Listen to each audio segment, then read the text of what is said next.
Тривають ремонтні роботи на проблемних ділянках доріг по вулицях Умані. Ямковий ремонт проводять комунальні служби та підрядні організації.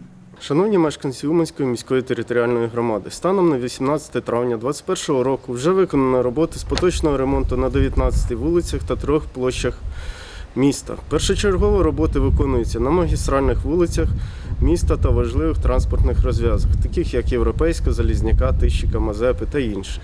На даний час виконується поточний ремонт на вулицях Київська та Ярослава Мудрого.